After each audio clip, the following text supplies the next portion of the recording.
I'm not going to lie to you guys. The UFC has been cooking with the matchmaking. We've been getting announcement after announcement as of recent, guys. Let's go ahead and look at the upcoming UFC events. And at the end of the video, we're going to go ahead and build and complete the first UFC pay-per-view of 2026, which is going to be the Paramount pay-per-view, or the first Paramount event in UFC history, bro, in their new brand deal. But let's go ahead and look, guys.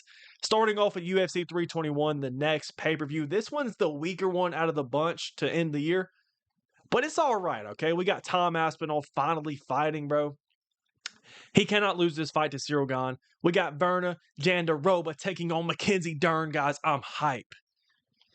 It was a joke, okay? Umar Nurmagomedov versus Mario Bautista, solid fight. Volkov versus Almeida, solid fight. Rakic versus Azamat. These are solid fights, okay? We got some good fights on this card. The only problem is there's not a lot of star power. This card is not going to get a lot of casual fans excited, okay? But overall, good fight, good fight. They're all good fights, bro. Tom Aspinall headlining the event. You can't complain because you have the UFC heavyweight champion finally putting his belt on the line.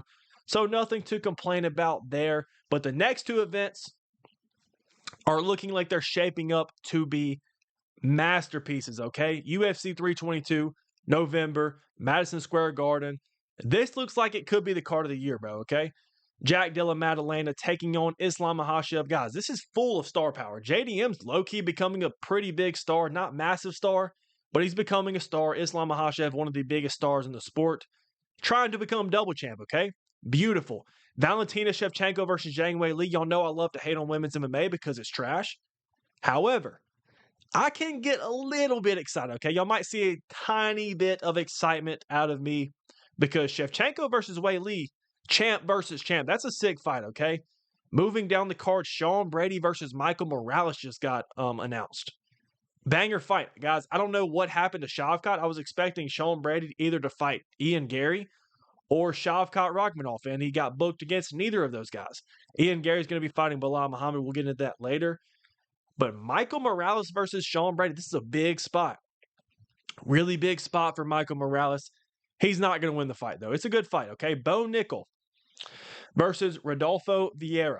It's a good fight. Actually a very interesting stylistic matchup here, but I don't know why it's up here with these fights. This fight should not be on the main card, bro. This fight should not be on the main card. Will I be surprised if it is? Absolutely not, okay? We know how Dana likes to roll.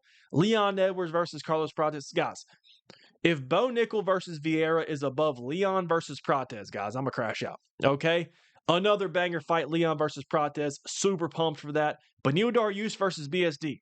Great fight. Great matchmaking, bro. Kopylov versus RoboCop, bro. It just gets better and better. This card, bro, top to bottom, we got Susarkayev is looking legit. It's looking really, really legit. UFC 322 is going to be hard to top, but looking, you know what? Before we get into 323, this is a fight night, by the way, guys. I was just taking my time, scrolling, looking at this card on November 22nd, fight night in Qatar. This card is insane. For a fight night, this card is insane, okay? First of all, this is about as good as you can get of a fight night headliner, right? Armin Sarkarian versus Daniel Hooker. I'm glad lightweight division's getting some movement. Dan Hooker's finally booked again. Armin Sarukian's finally booked again. Armin's going to beat the brakes off of him, okay? But co-main event, guys, let me remind you one more time because I don't know if you were paying attention. This is a fight night. This is a fight night, okay? I think maybe 2 weeks before UFC 323 or 320, 323. Bilal Muhammad versus Ian Machado Gary. If Ian Gary wins this fight, guys, I think we're living in a world where Ian Gary is next in line for the title. Even though he just lost to Shavkat. Shavkat's nowhere to be found. I really hope Shavkat does not bounce back in and fight for the title, okay? Volkan Oezdemir versus Alonzo Menifield, solid fight. It's a good fight for a fight night. Felipe Lima looking to bounce back against Daniel Marcos, good fight. Hermanson versus Orlbai, good fight. Begsat versus Alexandre Topuria. Guys, there's still some banger fights, okay? Look, as you can see, we're moving down into the prelims of a fight night, and you're starting to see ranked opponents fighting each other. Alex Perez versus Asu Almabayev. It's a good fight, ranked versus ranked. Almabayev's going to destroy him probably. And then, guys, look, our glorious king, Shamil Gaziev is making his return against Sergey Spivak. Go ahead and lock in Shamil. Put all your money. Bet the house on Shamil, guys. This is what I'm saying, okay? This is what I'm trying to tell y'all. These cards are stacked. And to wrap up the year, the final pay-per-view of the year just got announced, I think, yesterday, maybe 2 days ago. Merab Dvalishvili. Yes, you're hearing this right. Merab Dvalishvili is making his 4th title defense of the year. Yes, guys, you're hearing this right. In just 365 days, this man right here, Merab Dvalishvili, is making his 4th World Championship title defense, okay? For the main event, again, the star power is not crazy. This one's not selling a crazy amount of pay-per-views. This is the final pay-per-view, by the way. But Merab versus Jan, it's a good fight. It's a fight that is necessary for the division. The hardcore fans are going to get behind it. Not overly excited, but it's still a good fight. But to supplement that with Alexandre Pantoja versus Joshua Van. Joshua Van, if he beats Pantoja, man, he can become a big star in this sport. Definitely bring some life to the flyweight division. But look, before y'all freak out and call me a casual, bro, the flyweight division is great. I'm just saying it has no traction, okay? People are not watching the flyweight division. People are not tuning in. The hardcore fans are, but the casual fans probably couldn't even name one single flyweight, okay? If Joshua Van wins this fight, that could possibly change. Jan Blachowicz versus Bogdan Guskov. Solid fight. It's a solid main card fight on a pay-per-view. Brandon Moreno versus Tatsuro Taira. This is a guarantee. I'm going to guarantee you. I can't speak. I'm going to guarantee you right now, this is a #1 contenders fight. Okay, Brandon Moreno versus Tatsuro Taira. Whoever wins this fight is going to fight the winner of this fight, guaranteed. Banger matchup, by the way. Henry Cejudo versus Peyton Talbot. It's looking like this main card might be finished. This December pay-per-view main card might actually already be finished. Maybe they add one more banger fight to try to sneak in on the main card. I don't know. But Cejudo versus Talbot is a fight I didn't know that I wanted, but I need it, okay? Feed me Cejudo versus Talbot, guys. To end the year, to end the UFC pay-per-views, we're getting a banger, okay? And this leads me into building the magical card to open up the year of 2026. How do you outdo 2025? I'm about to show you. Here we go, guys. UFC 324, the first UFC event with the new Paramount deal. Who's going to headline, as you can see on screen? It's going to be Ilia Topuria, man. I'm making my prediction. I'm dropping down the hat. I don't know if that's a saying, but I'm putting my name in the hat. I'm putting Ilia Topuria's name in the hat, okay? Ilia Topuria is going to be headlining the first event of the year to kick off the Paramount deal. And I honestly hate to say it, but it's looking like he's going to be fighting Justin Gaethje. Okay? Would I rather see a Max Holloway rematch, a Paddy Pimblett fight over Justin Gaethje, maybe even an Arman Tsarukyan fight over Gaethje? Yes, I would. I would pick all 3 of those. I would rather watch all 3 of those matchups over Gaethje. However, the UFC looks like they have other plans, and Justin Gaethje, we know, has been crying and saying that he's not going to fight anybody else unless he gets a title shot, okay? He's been threatening retirement. Oh, Gaethje, don't retire, bro. No. We love Look, we love Justin Gaethje, man. I'm just making fun of the situation, okay? I don't want Justin Gaethje to retire. But I mean, if you're fighting Ilia Topuria, you're basically begging for retirement because Ilia Topuria, guys, is about to send this dude into next year. This man's about to send this dude to an early grave, okay? Ilia Topuria is going to knock his block off. That's all I got to say about this fight. Am I going to be excited for this fight? Of course.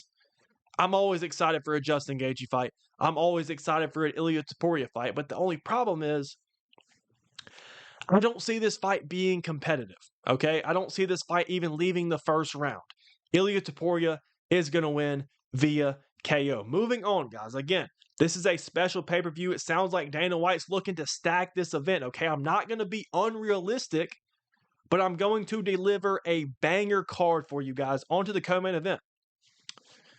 Look, Volkanovski needs to fight. He wanted to fight in December. He's getting antsy, guys. He wants to defend his title. He wanted to fight in 2025. Looks like the UFC has other plans. Let's just let him fight in a co-main event slot under Ilia Topuria and have him fight Lerone Murphy, guys. There's been a lot of confusion in the featherweight division. Who's Volkanovski going to fight? Is he going to fight Diego Lopez again, coming off a nasty KO over Jean Silva? No. I get it. They had a great fight. It was competitive. No. Volkanovski, is he going to fight Movsar Evloev? That's what I would like to see. The UFC has made it very, very clear they don't want that.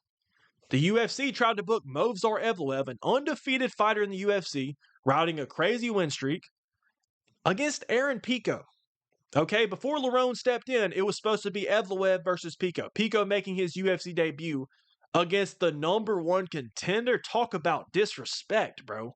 So Volkanovski versus Evloev is off the table for now. I think Evloev's going to hop in there. If he wins one more fight, he's fighting for the belt.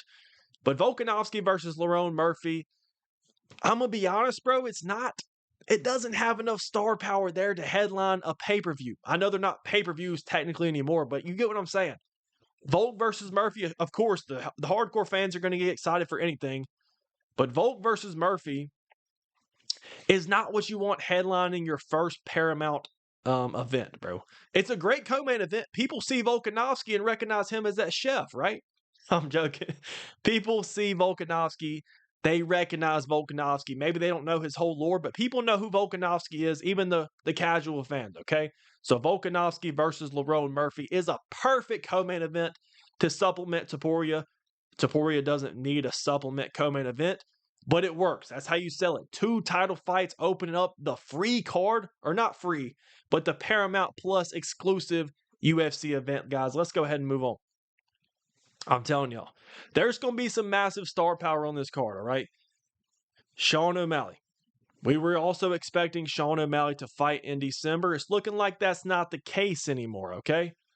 But Sean O'Malley made it very clear he wants to fight in a 3-rounder. He wants to fight in a 3-round fight. And looking at the bantamweight division, there's not a whole lot that makes sense right now. There's a bunch of fights getting booked as well. Sean O'Malley is going to fight Song Yadong, okay? As much as I wanted to say Sean O'Malley versus Corey Sandhagen, Sandhagen's got to recover.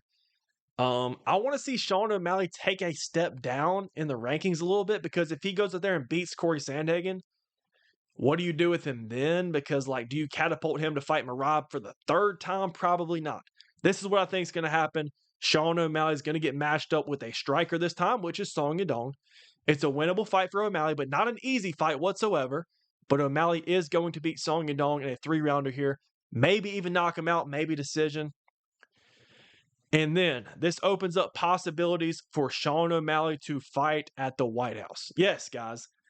I think that card is going to be in June now. It was supposed to be in July. It looks like they changed it and flipped it to June.